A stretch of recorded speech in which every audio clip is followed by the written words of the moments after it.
Hello Aries, Sun, Moon Rising, and Venus Signs. Kamusta kayo? Sana po nasa mabuti kayong kalagayan. Welcome back po sa Star Tarot. Kung bago kayo dito, welcome din kayo. Thank you for your support. I truly appreciate it. God bless you all po. Tingnan natin ang mga messages ni Aries. Pauna mensahe po ninyo ay remain positive.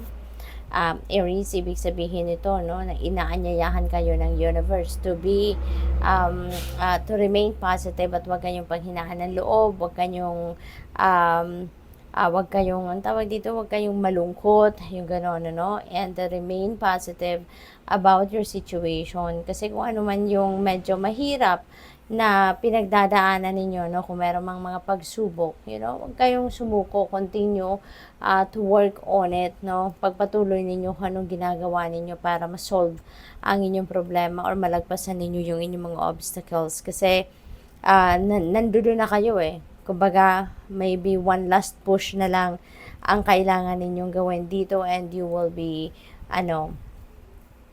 reaching the point na makakaalis na kayo sa difficult situation na yan. Kaya wag kayong panghinaan ng loob. Okay? So, what else? We have choose a new direction. Ayan. So, maybe, ito yung kailangan din ninyong gawin. No? Maybe you need to change path, no, na tinatahak ninyo. Kaya nga, kailangan din ninyo na laging makikinig, no, sa inyong intuition, kasi your intuition will always give you a signal, no, kung saan kayo dapat pumunta, ano na ang dapat ninyong gawin, ano na yung path na dapat ninyong tunguhin, no, at this time. So there could be a lot of realizations dito na may isip kayo, no, because that is your intuition telling you, no, or giving you a signal kung ano na ang dapat ninyong gawin. Okay? So, what else? We have reconsider. For some of you, Aries, maaring meron kayong kailangang balikan, no? Katulad na lamang ng basehan ng inyong desisyon. Baka meron kayong nagawang desisyon na lately, and maybe kailangan ninyong balikan ito. Baka may mga na-neglect kayo, no? May na-overlook kayo ng mga sitwasyon dyan na maybe yun ang kailangan ninyong pag-isipan sa ngayon, na baka dapat na i-reconsider ninyong, i-incorporate ninyo yon sa inyong mga desisyon. Or baka naman merong opportunities, no, na nandiyan dyan at naghihintay na i-consider ninyo, no, na maisama or integrate ninyo sa inyong decision or kung ano man ang inyong gagawin sa ngayon.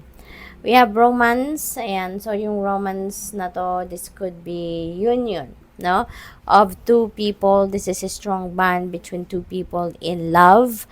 So, siguro, meron ditong bagong love connection na mabubuo between you and another person kung single pa kayo.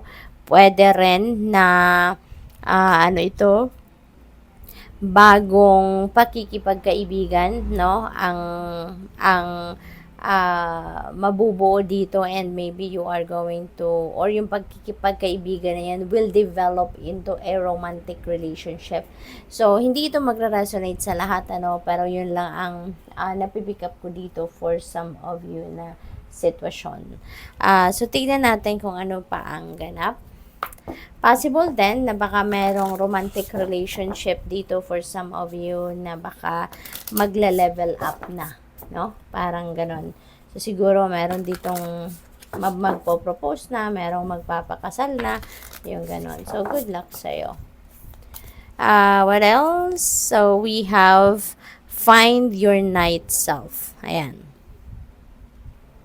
Ang sinasabi dito ng card na to is find your night self. Hanapin ninyo yung sarili ninyo, Kasi, 'di ba, kapag kagabi na on a normal day, na kunyari nagtatrabaho kayo during daytime, tapos sa gabi uwi, tulog, ganon, Yung mga ganon ng yung routine. This message is for you, no? Hanapin ninyo yung inyong sarili sa gabi, kasi parang ang iba sa inyo, 'di ba, yung paggabi before you fall asleep, ano yun ito yung panahon natin para na magnilay-nilay, mag-isip-isip. Doon natin nadidiskubre, no, sa pagre-reflection mode natin, meron tayong nadidiskubre about ourselves, no? 'Di ba? So, kaya maaring sa ngayon, ito yung kailangan ninyong gawin. Magnilay-nilay kayo before you go to bed or before you you get ready for sleep, no? At magnilay-nilay kayo, magmuni-muni kayo to find your night self. Kasi minsan, or should I say, madalas, no? Pag umaga, iba tayo. Nandun tayo sa hyper tayo, masipag tayo, nagtatrabaho tayo, puro ang focus natin, trabaho, obligasyon, responsibilidad natin, kung ano man ang mga errands na gagawin natin, or ano man yung mga aktibidad na kailangan natin gawin during the day, 'di ba? Yun tayo. Pero at the end of the day, pag tayo, bago tayo matutulog, iba tayo Tayo yung bang mas tame tayo, kalmado tayo, 'di ba? Hindi na natin iniisip muna yung kung ano yung ginawa natin during the day, 'di ba? At nagfo-focus tayo sa sarili natin. We are going deep within, 'di ba? Kadalasan ganun tayo kapag nagpapahinga na, nakahiga na, ayan, nakapikit, yung gano'n. So, doon natin nakikilala din, no, yung other side of us, 'di ba? Kaya, maybe ang iba sa inyo, this is what you need right now, no? Para, nang sa gayon, pagka, bago kayo matulog, habang kayo muna ay nagpapahinga, kinakalwa ninyo ang inyong sarili, no? So, mas kilalanin nyo pa ang inyong sarili. Mas pakinggan ninyo yung inyong sarili. Mas pakinggan ninyo yung soul ninyo. Diba? So, what else? We have the ending that opens the space for the beginning. Ayan, napakaganda. So, maybe, there is something dito na kailangan ninyong tapusin, or maybe meron kayong sitwasyon or naririnig ko relasyon, no, Aries, for some of you.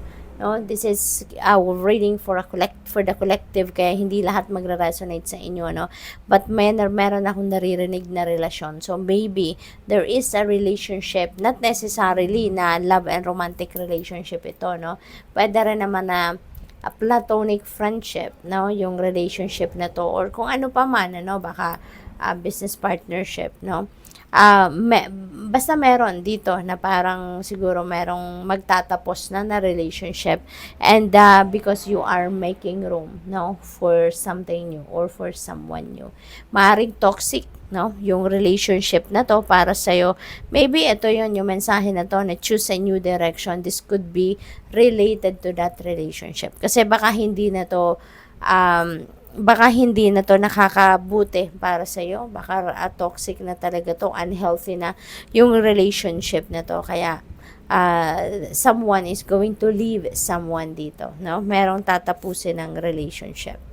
So what else? We have your inner light will guide you. Kaya kailangan ninyong laging nakikinig, no, sa inyong intuition, kasi lalong-lalo na sa mga sitwasyon wherein importante, no, yung decision ninyo, yung every move counts talaga, or very crucial na or critical na desisyon, kailangan natin gamitin natin yung inner light natin. Gamitin natin yung intuition natin. Kasi makakasiguro kayo na tama yung magiging decision niyo at wala kayong pagsisisihan. So, good luck sa'yo. Thank you for watching. Love and light. Namaste.